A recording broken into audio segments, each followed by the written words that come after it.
Hello everyone, Zamanam Dr. Pramen Singh Bistade, Changayast. Don't get surprised, I have many more surprises for you in this video. आइए बात करते हैं उस देश की।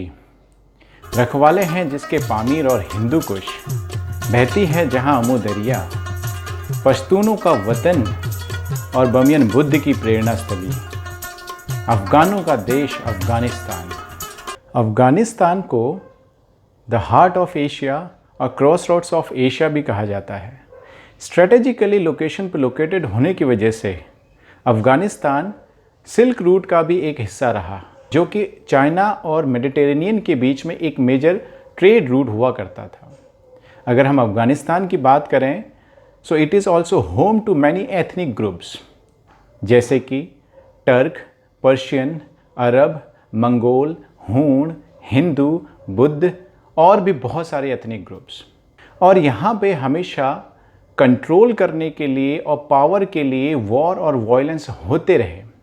अफ़गानिस्तान नेचुरल रिसोर्सेज में भी काफ़ी रिच है। एग्रीकल्चर यहाँ का मेन सोर्स ऑफ इनकम है यहाँ के लोगों के लिए।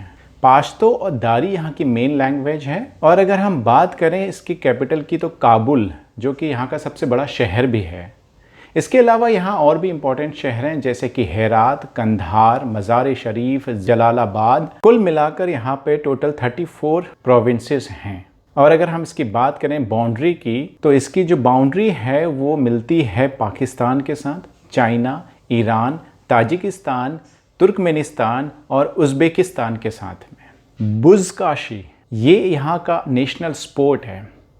आपने कभी देखा भी होगा इस स्पोर्ट को, जिसमें दो टीम्स एक मरे हुए बकरे को कंट्रोल करने के लिए घोड़ों में सवार होकर एक दूसरे के साथ compete करते हैं। ये एक बहुत बहादुरी का खेल माना जाता है। इस देश को अभी तक हम जानते थे इस्लामिक रिपब्लिक ऑफ अफ़गानिस्तान के नाम से, बट अब ये बहुत जल्द इस्लामिक एमिरेट्स ऑफ अफ़गानिस्तान होने वाला है। क्यों होने वाला है, कौन करने वाला है ऐसा, और इसके क्या क्या रिपरकशंस होंगे, तो हम इन सब चीज़ों के बारे में बात करेंगे इस वीडियो के अंदर, जिसमें मैं आपको बताऊंगा वहाँ करंट डेवलपमेंट्स हो रही हैं उन सारी सिचुएशंस के बारे में, और इसका अफ़गानिस्तान के साथ में इंडिया के रिलेशन का क्या फ़र्क पड़ेगा। इन सब सारी चीज़ों के बारे में हम बात करेंगे इस वीडियो में। तो जैसा कि हम देख रहे हैं अफ़गानिस्तान की सिचुएशन बहुत ख़राब है।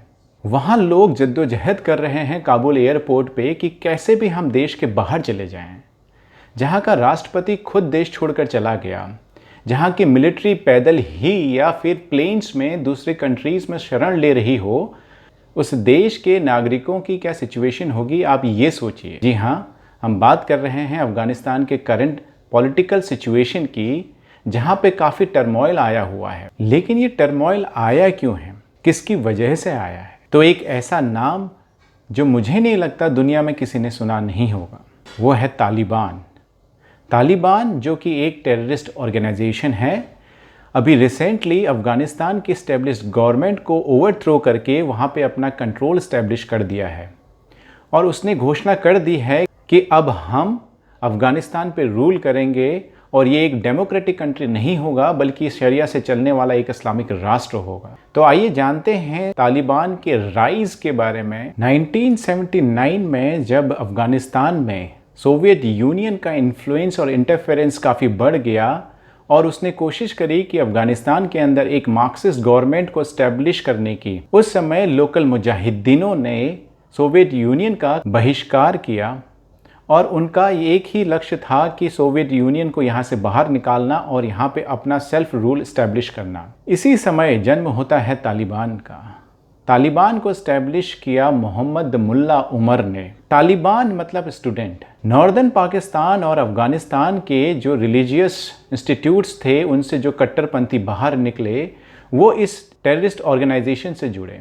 धीरे धीरे उनकी ताकत बढ़ने लगी और इन्फ्लुएंस भी बढ़ने लगा। एज ए रिजल्ट बहुत सारी countries including US, Iran, Pakistan और भी बहुत सारे देशों ने इसको फाइनेंशियली और आर्म्स और एम्युनिशंस के टर्म्स में सपोर्ट करना स्टार्ट किया। फाइनली 1989 के अंदर सोवियत यूनियन ने अफ़गानिस्तान से विड्रॉ किया और उसके बाद से तालिबान ने पूरे देश के अंदर अपनी हुकूमत जमाने के लिए कोशिशें तेज कर दी। 1996 के अंदर तालिबान ने अपनी गवर्नमेंट वहाँ इस्टेब्लिश की जो कि 2001 तक चली। 2001 एक इंपॉर्टेंट माइलस्टोन था जहां से तालिबान का भविष्य और दिशा चेंज होने वाली थी। ऐसा क्या हुआ, आइए जानते हैं। 2001 में अलकायदा के टेररिस्ट ने यूएस के वर्ल्ड ट्रेड सेंटर्स पे प्लेन से अटैक किया, जिसमें हजारों लोग मारे गए।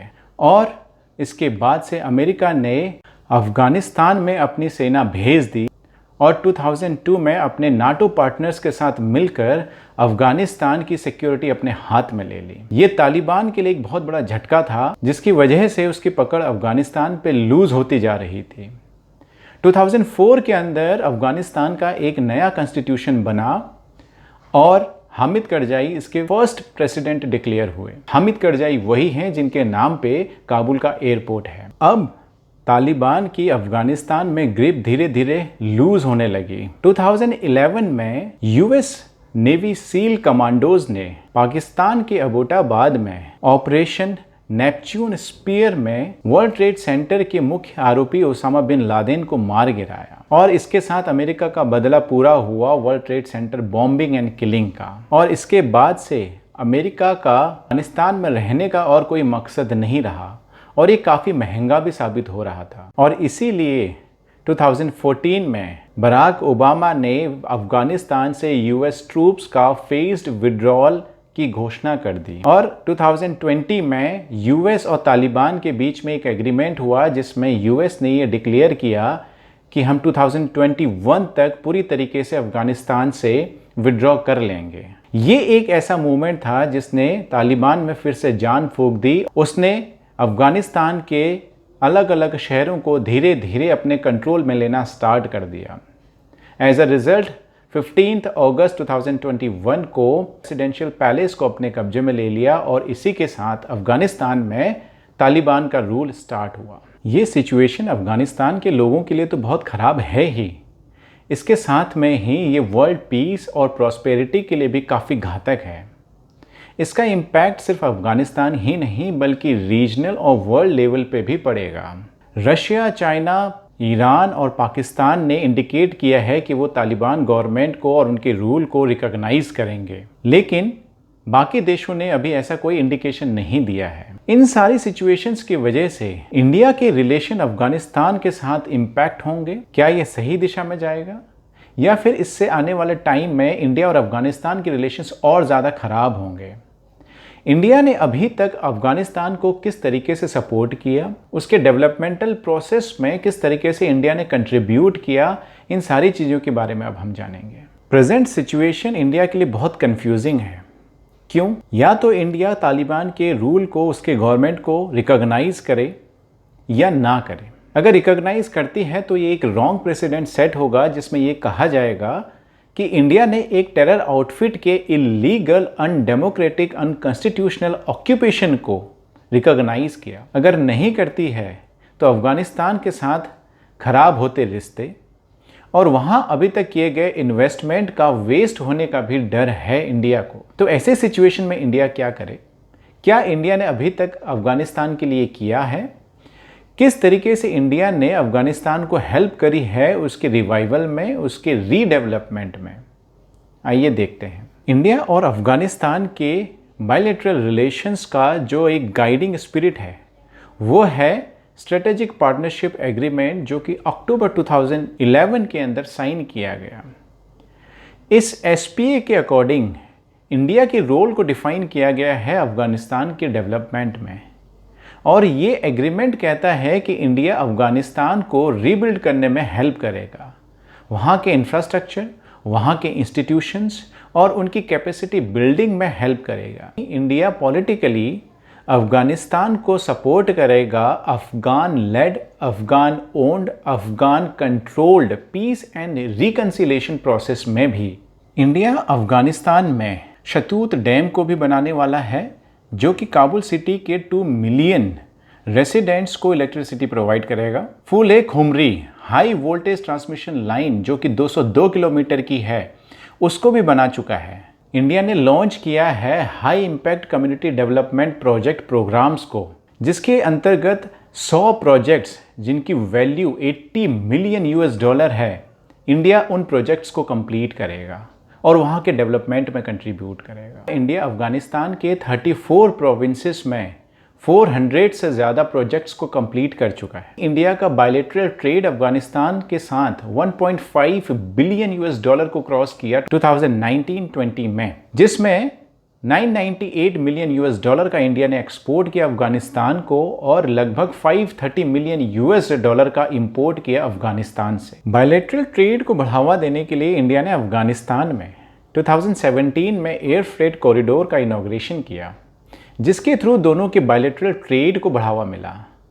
अगर हम जनरली बात करें कि अफगानिस्तान से इंडिया क्या इंपोर्ट करता है, तो मेजर कंपोनेंट्स हैं dry fruits, fresh fruits, saffron, हींग, स्पाइसेस और भी बहुत सारी चीज़ें। As a capacity building programme India ने अफगानिस्तान के national defence and security forces को 2020 में ट्रेन किया। यही नहीं, इंडिया ने कोविड पीरियड में भी अफगानिस्तान का सपोर्ट किया।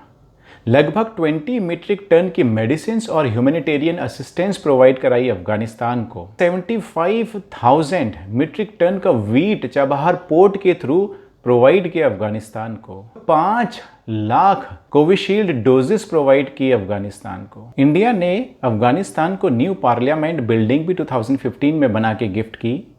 2016 के अंदर इंडिया अफगानिस्तान फ्रेंडशिप डैम, जिसको पहले सलमान डैम भी बोलते थे, 2016 में बना के गिफ्ट किया। इंडिया अफगान्स के एजुकेशन को प्रमोट करने के लिए भी स्कॉलरशिप देता है और फाइनेंशियल सपोर्ट प्रोवाइड करता है। अब एक ऐसी सिचुएशन जहां अफगानिस्तान ऑलरेडी वर्ल्ड के अलग अलग पैरामीटर्स में काफ़ी पीछे था, तालिबान के रूल के बाद वहां कंडीशन और ज़्यादा सीवियर हो जाएंगे। अगर हम बात करें वर्ल्ड हंगर इंडेक्स की 2020 की रिपोर्ट, 107 कंट्रीज में अफगानिस्तान की 99th पोजीशन है। एशियन डेवलपमेंट बैंक की 2020 की रिपोर्ट के अकॉर्डिंग वहां अंडर नरिशमेंट रेट 30% है और एशियन डेवलपमेंट बैंक की इसी रिपोर्ट के अकॉर्डिंग 47% पॉपुलेशन अफगानिस्तान की बिलो नेशनल पॉवर्टी लाइन है। अब ऐसी सिचुएशन में पीस और हैप्पीनेस की क्या बात करें। 2020 के Australian institute for economics and peace की रिपोर्ट के अकॉर्डिंग अफगानिस्तान की रैंक लास्ट है। अगर हम बात करें वर्ल्ड हैप्पीनेस रिपोर्ट 2020 की, उसमें भी अफगानिस्तान की रैंकिंग लास्ट है। अफगानिस्तान की ये सिचुएशन अभी तक थी। जरा सोचिए तालिबान के रूल के बाद वहाँ सिचुएशन और कितनी ज़्यादा ख़राब हो जाएगी। इसकी एक झलक हम उसके प्रीवियस रूल में भी देख चुके हैं, जब लोगों की आज़ादी छीन ली गई, औरतों का घर से बाहर निकलना, पढ़ना और काम करना सब बंद कर दिया गया और सरेआम लोगों का कत्ल कर दिया जाता था। ये भयानक सिचुएशन उस समय लोग देख चुके हैं, इसीलिए अफगानी अभी डर रहे हैं। उनको डर है कि वही खौफ का मंजर फिर से उनकी जिंदगी में देखने को मिलेगा। अफगानों की मदद के लिए भारत ने भी पहल, जिसके अंतर्गत भारत अफगानी लोगों को emergency x miscellaneous visa issue करेगा, जिसको फास्ट ट्रैक किया जाएगा और इस वीज़ा की वैलिडिटी 6 मंथ्स की होगी। तो ये थी अफगानिस्तान में अभी तक की सिचुएशन। हम दुआ करते हैं अफगानिस्तान के लिए, अफगानिस्तान के लोगों के लिए और वहाँ अमन और शांति के लिए। I hope it was an informative video and you enjoyed watching it. If so, please like and share the video and subscribe the channel. Stay connected with Facts Educator. Thank you so much.